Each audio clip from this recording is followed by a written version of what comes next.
ابراہیم علیہ السلام اپنے باپ کو سمجھاتے ہیں۔ ابراہیم علیہ السلام فرماتے ہیں اے ابا جان،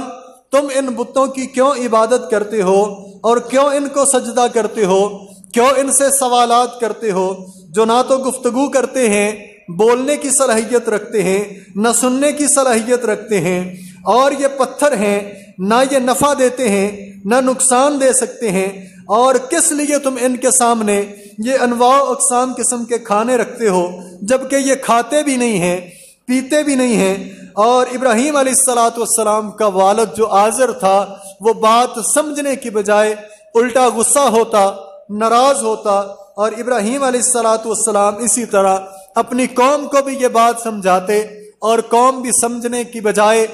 بات کو اپنی عقل کے اندر، دماغ کے اندر جگہ دینے کی بجائے، دل و دماغ کے اندر بات کو بٹھانے کی بجائے الٹا غصہ کرتے۔